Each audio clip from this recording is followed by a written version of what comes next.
જય માતાજી મિત્રો, મારી ચેનલ મમતાની રસોઈમાં તમારું સ્વાગત છે।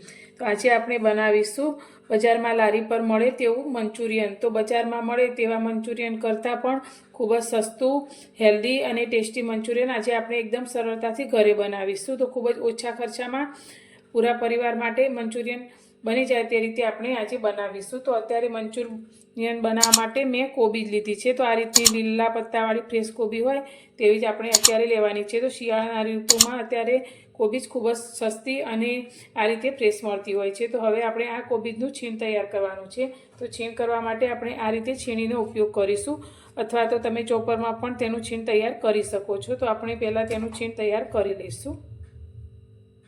અત્યારે મેં 500 ગ્રામ કોબીજનું આ રીતે ચોપરમાં ઝીણું છીણ તૈયાર કરી લીધું છે, અને સાથે મેં થોડી જ કોબીને આ રીતે થોડીક મોટી સમારી લીધી છે, 1 વાટકી જેટલી। તેને આપણે અલગ રાખીશું, અને આ કરેલા છીણની અંદર અત્યારે આપણે 1 ચમચી જેટલું મીઠું લઈ લઈશું, જેથી આપણે કોબીજની અંદરથી પાણી છૂટવું પડશે, અને આપણે જે અંદર લોટ ઉમેરવાનો થશે તે બાઇન્ડિંગ માટે ખૂબ જ ઓછો ઉમેરવો પડશે। તો હવે મીઠું એડ કર્યા પછી તેને આપણે 10 મિનિટ માટે રેસ્ટ આપીશું, જેથી બધું જ પાણી છૂટું પડી જાય। 10 મિનિટ જેવું થઈ ગયું છે। તો હવે આપણે અંદર જોઈશું, તો તમે જોઈ શકો છો અત્યારે કોબીજમાંથી ઘણું બધું પાણી આ રીતે છૂટું પડ્યું છે। તો અંદર રહેલા પાણીના ભાગને આપણે કાઢી અને કોબીજને અલગ કરી લઈશું। કોબીજમાંથી આપણે બધું જ પાણી કાઢી લીધું છે। તો અત્યારે એક મોટી વાટકી ભરીને આ રીતે પાણી નીકળ્યું છે, તેને આપણે અલગ રાખીશું। હવે તેની અંદર અત્યારે આપણે સ્વાદ પ્રમાણે મીઠું એડ કરીશું। અત્યારે આપણે 1 ચમચી જેટલું મીઠું લઈશું। તેની સાથે અત્યારે બાઇન્ડિંગ માટે મેં મેદાનો લોટ લીધો છે, તે અંદર એડ કરીશું। તો મેદો આપણે ખૂબ જ ઓછો ઉપયોગમાં લઈશું। તો અત્યારે 2 ચમચી જેટલો જ આપણે મેદો અંદર લઈશું, અને સાથે અત્યારે મેં કોર્નફ્લાવર લીધો છે, તે પણ આપણે અત્યારે 2 ચમચી જેટલો લઈશું। તમે કોર્નફ્લાવરની જગ્યાએ આરા લોટ પણ લઈ શકો છો। હવે આની અંદર અત્યારે મેં લસણ અને આદુને ઝીણા ક્રશ કરી લીધા છે, તે 1 ચમચી જેટલા અત્યારે અંદર એડ કરીશું।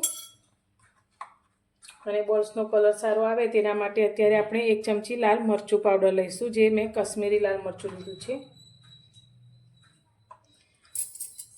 અને આપણે 2 નાની ચમચી જેટલો ટામેટાનો સોસ લઈશું, અને બધી જ વસ્તુને સારી રીતે મિક્સ કરી અને મંચુરિયનના બોલ્સ તૈયાર થાય તેવું મિશ્રણ તૈયાર કરીશું।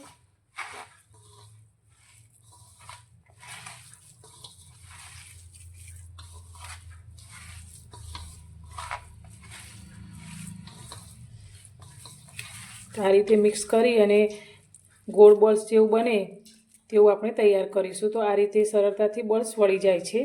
તો હવે અત્યારે આપણે અંદર મેદો કે કોર્નફ્લાવર ઉમેરવાની કોઈ જરૂર નથી, આ રીતે આપણે બધા બોલ્સ બનાવીશું।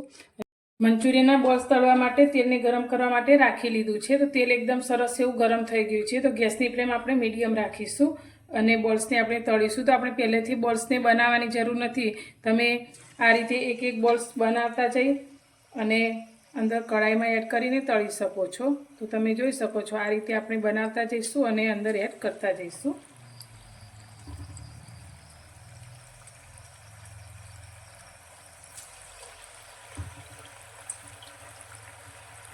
તો નાની સાઈઝના આપણે બધા જ બોલ્સ તળતા જઈશું।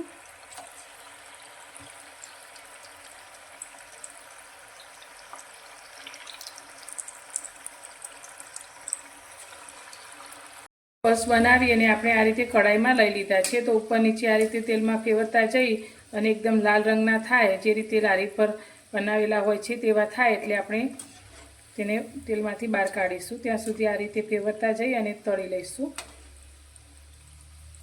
બોલ્સ આપણા એકદમ સરસ રીતે તળાઈ ગયા છે, અને તમે જોઈ શકો છો એકદમ સરસ એવો લાલ કલર પણ આવી ગયો છે।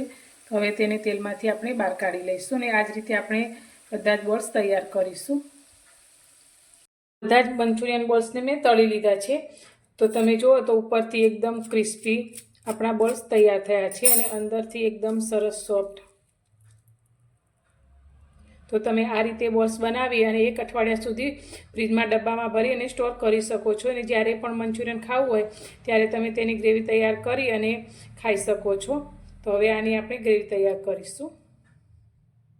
હવે આપણે મંચુરિયનની ગ્રેવી તૈયાર કરીશું. તેના માટે અત્યારે ગેસ પર મેં કઢાઈમાં 2 ચમચી જેટલું તેલ ગરમ કરવા માટે રાખી લીધું છે. તો તેલ આપણું થોડું ગરમ થાય એટલે તેલને પહેલાં તો આપણે સારી રીતે ગરમ કરી લઈશું, અને તેલ સારું ગરમ થાય એટલે આપણે 1 ચમચી આદુ લસણની પેસ્ટ લીધી છે તે અંદર લઈ લઈશું. લસણને સારી રીતે સાંતળી લઈશું. હવે અત્યારે મેં એક ડુંગળીને મોટી આ રીતે કટ કરી લીધી છે તે અંદર લઈ લઈશું. ગેસની ફ્લેમ અત્યારે આપણે વધારે જ રાખીશું અને બધી જ વસ્તુને સારી રીતે સાંતળીશું. ડુંગળી આપણી સંતળાઈ ગઈ છે. તો અત્યારે મેં એક કેપ્સિકમને આ રીતે સમારીને લીધું છે તે અંદર લઈ લઈશું.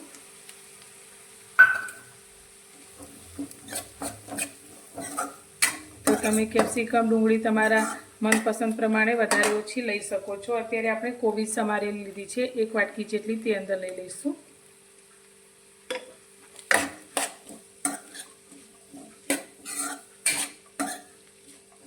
બધી જ વસ્તુને આપણે સારી રીતે સાંતળીશું.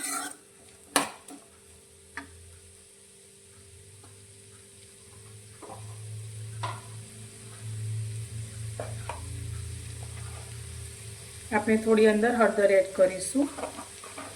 તીખાસ માટે 1 ચમચી લાલ મરચું પાવડર એડ કરીશું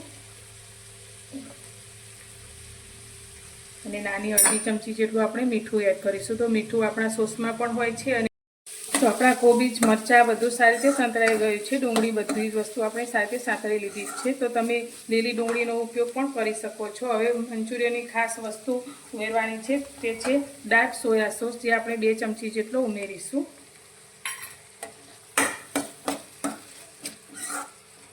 અને તેની સાથે અત્યારે મેં ટામેટો કેચઅપ લીધો છે જે આપણે 4 ચમચી જેટલો ઉમેરીશું. તો અત્યારે મેં ચીલી સોસ નથી લીધો. તો તમને સ્પાઇસી વધારે પસંદ હોય તીખું તો તમે ચીલી સોસનો ઉપયોગ કરી શકો છો.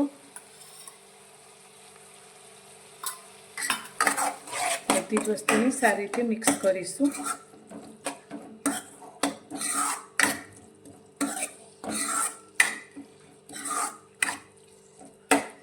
હવે આની અંદર આપણે અડધા ગ્લાસ જેટલું પાણી ઉમેરીશું.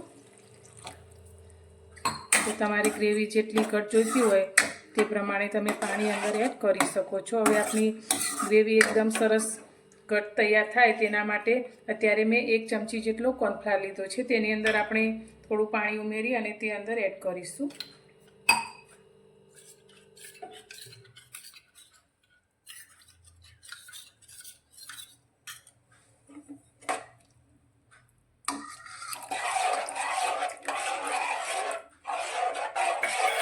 એકવાર બધું જ સારી રીતે મિક્સ કરી લઈશું.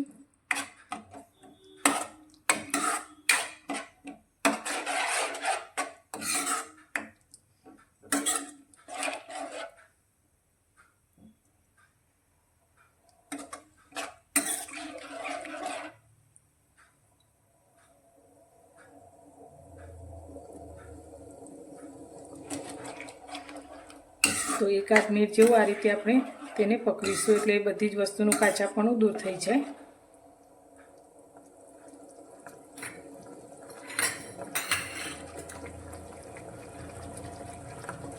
ગ્રેવી આપણી તૈયાર થઈ ગઈ છે. તો બનાવેલા કોબીજ બોલ્સ અંદર લઈ લઈશું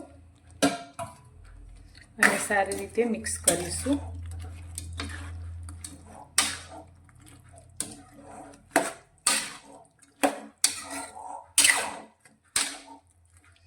તો હવે તેને આપણે બહુ વધારે વાર પકવવાનું નથી. તો ગેસની ફ્લેમ બંધ કરી દઈશું.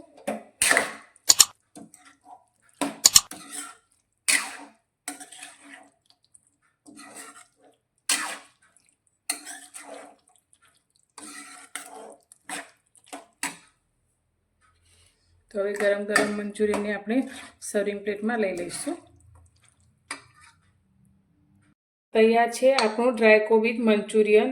તો બજારમાં લારી પર મળે તેના કરતાં પણ વધુ ટેસ્ટી અને ખૂબ જ ઓછા ખર્ચામાં ઘરે બનીને તૈયાર થાય છે અને પૂરા પરિવાર માટે આપણે તૈયાર કરી શકીએ છીએ. તો તમને મારી આજની આ મંચુરિયન બનાવવાની રીત કેવી લાગી? જો પસંદ આવી હોય તો વિડીયોને લાઇક કરજો, શેર કરજો અને મારી ચેનલ પર નવા છો તો ચેનલને સબસ્ક્રાઈબ કરવાનું બિલકુલ ભૂલતા નહીં. અને કોમેન્ટમાં જણાવજો કે તમને આજની મારી આ રેસીપી કેવી લાગી.